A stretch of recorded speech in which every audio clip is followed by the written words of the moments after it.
that are at home and Lansdowne Road to England. But we'll just look at the squad first and maybe have a quick look at the French game because that's the first one coming up. So do we look at the squad there?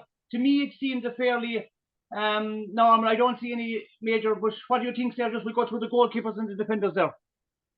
Yeah, the squad was announced there a couple of days ago. Big interesting one, Paul, was Anna Patton there. She's there in the defenders beside Megan Campbell there near the end of the list. Who are you talking about now? Oh, yeah. And Patton. Oh, the defender, I see that now. Yeah, who is she? Can you tell about her? She has just got international clearance as yesterday. Bank holiday Monday, she got her clearance. She was initially named in the squad.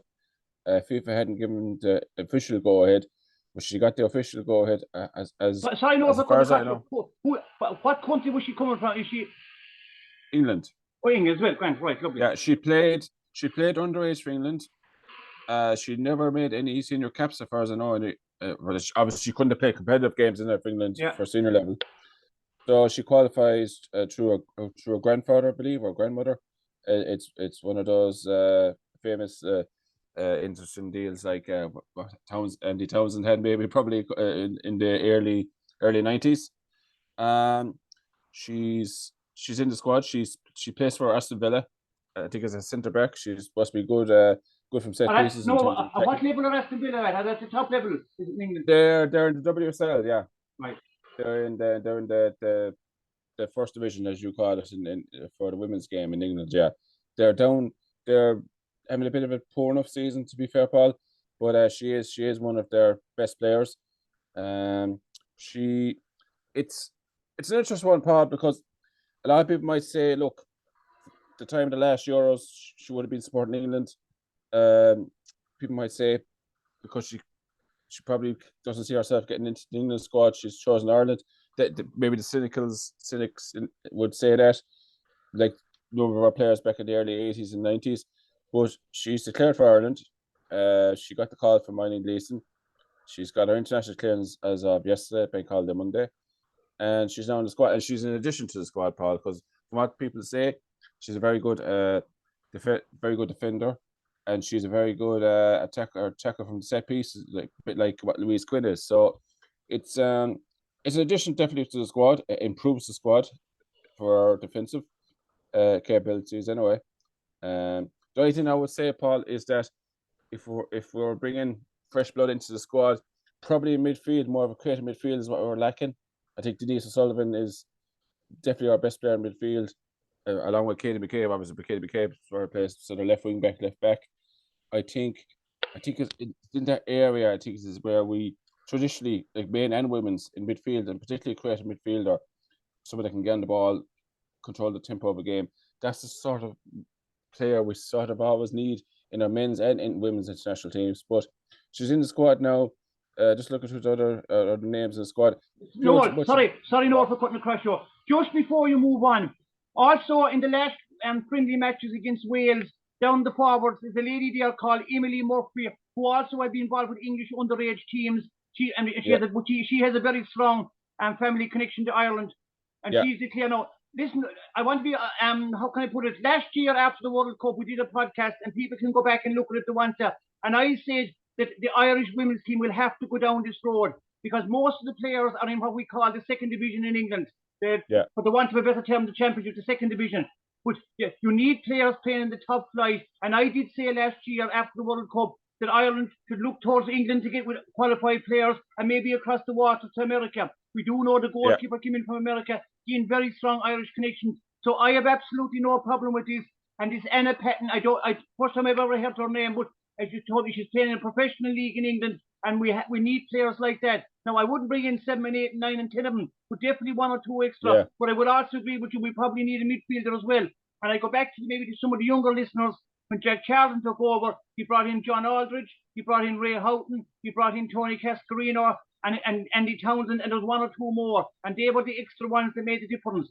Ireland wouldn't have qualified, or wouldn't have done as good as they did unless they had them 3 or 4 or 5 extra players. So I have no problem with this, as long as they're fully committed to the Irish team, long as they have very good, strong Irish connections, and they're not just using as a reject, have been rejected by England. So, and if they had played senior international, even in a friendly with England, I would be totally against it.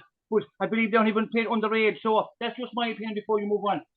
I think, as you said yourself, Paul, as long as they're fully committed to the cause and give the 100% on the pitch, that's all you can ask for. Whether you're naturally born or someone that's had a grandparent has decided to declare for Ireland, we want you to represent Ireland to the best of your abilities. And I'm sure, as you mentioned, those players in the past, Paul, in the late 80s and early 90s, they were some of our best players, Paul. They gave more nearly than some natural born players. So because they probably had to prove it to the cynics. So look, I have no real issue with it, to be honest with you, Paul. Because if you look at international football, a lot of players, men's and women's, come from different countries. So the grandparents, it's been something that's been thrown at the Irish for numerous years. As I said, in the late 90s and the late 80s and early 90s. So I have no issue with it either, Paul. It's just you would hope that, like you said, that we don't maybe get in 8 or 9 of them all, which I'm sure it's not going to happen anyway. But it's always something nice to see your own players come to the League of Ireland, going over to England, and then getting a cap that way. Because I think a lot of people seem to have that, national pride as well. I'm afraid. I apologise for cutting across you. But just when I thought of something before it goes out of my head, these are the international rules under FIFA. Now, personally speaking, I think the rules should be a lot tighter. To declare for another country, not of your birth, I personally, this is my opinion, at least one of your parents and maybe 2 of your grandparents should be having born in that country. So I think the rules should be tighter than what they are. But the Irish women, they are the rules they are at the moment with that. So that's just my own personal opinion. But they're following the rules, they're not breaking the rules. But personally speaking, I would prefer if that a minimum of one of your parents was born in the country, or at least 2 of your grandparents, if we were going to declare for a country where you weren't born in. I totally get it, Paul, and it's like it's FIFA's rules. We're not breaking any rules here, and people will just get on with it. I'm sure we will. And we wish Anna Patton all the best luck. Now she may have a chance to start the game. Just to talk then. Move on now. Yeah. Well, if you look through the parts of the squad, Paul, the same 3 goalkeepers as always been. Courtney Brosnan is obviously number 1 now. As we've been saying in the past, maybe Gracie Maloney or Sophie Whitehouse could have got maybe a game in that friendly against Wales. Just like Courtney Brosnan is playing in the WSL with Everton. She's doing very well for Ireland. But we would have thought that it would have been good, at least in the dead rubber games of the Nations League with the Group 1, that Grace Maloney or Whitehouse would have got a game. But that's Eileen Gleeson's choice, and we have to accept that. If you look at the defenders, pretty much, I think it's pretty much the same that we had from the last squad, Paul, as far as I can remember. Louise Quinn-Nifa actually was a bit of a doubt. I think the Liverpool manager said she might be carrying enough. It'd be interesting later on in the week, Paul, whether she'll have to pull out or not. She'll have to declare her fitness. Look at midfield, it's still Lucy Quinn is one of our best players. She scored a goal against Northern Ireland, the first goal in the Aviva Stadium for a women's team. Russia Littlejohn's a good player. Heather Payne is a workhorse. She does tiresome work. Tyler Toland's a very good technical player. Megan Connolly, she's also playing in WSL at Bristol City. Unfortunately, she's more down near the lower parts of the league. Denise O'Sullivan, it's great to have her back, Paul. She was injured there, I think, against Wales. What club does she play with? Denise O'Sullivan plays in America.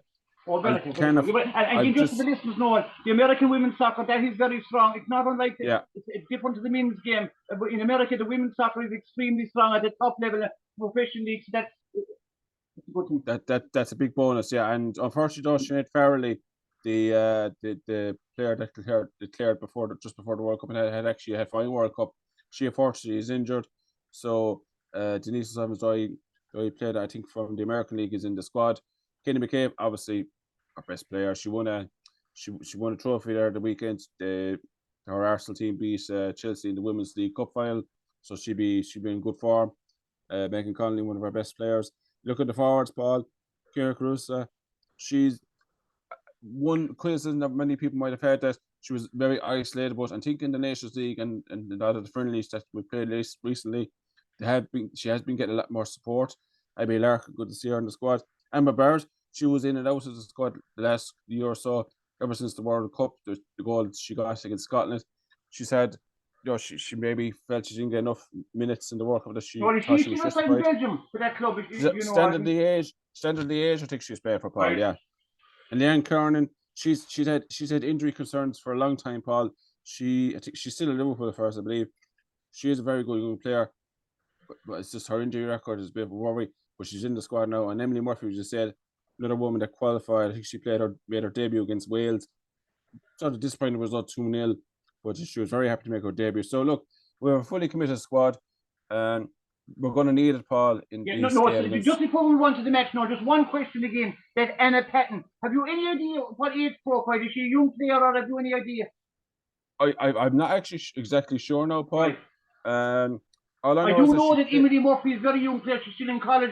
I'm not sure what club she's associated with in England, but she's in college. I came across that right, but it doesn't really matter. But and again, as I said, no, and we have to talk in the backs to Caitlin Hayes came in from Scotland. She plays at Glasgow City. Another very strong Irish connection there as well. So there's about 3 players, and then before the World Cup, we had Courtney Brosnan. So again, as I said, I don't want to labor the point, but I did say we need this because unfortunately a lot of the players are down in the second division in England, and the Republic of Ireland team now are in the top level, and we're going to preview the 2 matches now in a few seconds. So you're really going to come up against it. So these 2 or 3 extra players, as I describe them, they're the jam on top of the cake. That's for sure, Paul.